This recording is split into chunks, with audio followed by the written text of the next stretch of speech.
Ashok BJP behind Kavitha bail is it true? కాదు కాదు. మరొకవేళ BJP కవితకు బెయిల్ ఇచ్చిందంటే అదే ఇండియా కూటమిలో ఉన్న ఆప్ పార్టీ, కేజ్రీవాల్ గారి పార్టీ, మరి వాళ్ళ ఉప ముఖ్యమంత్రి మనీష్ సిసోడియాకు కూడా బెయిల్ వచ్చింది. మరి కాంగ్రెస్ తోటి పొత్తులో ఉన్న కేజ్రీవాల్ పార్టీకి సంబంధించిన ఉప ముఖ్యమంత్రికి బెయిల్ వచ్చిందంటే దాన్ని కూడా బీజేపీ ఇచ్చిందని అనుకుందామా?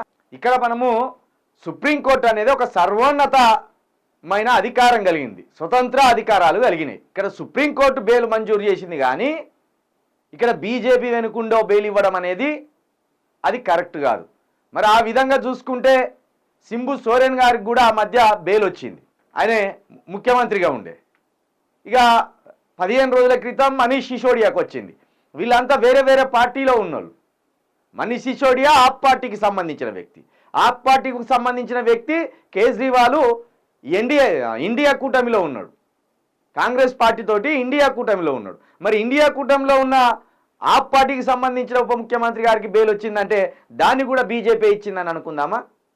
కాబట్టి ఇలాంటి అనుమానాలు సహజంగా కాంగ్రెస్ కల్పిస్తుంది. కాంగ్రెస్తో పాటు బీజేపీ కూడా ఒక పొలిటికల్ డ్రామాను, పొలిటికల్ స్ట్రాటజీని ఎప్పటికప్పుడు అల్లుతూ సామాన్యులను అర్థం కాని విధంగా చేస్తున్నది.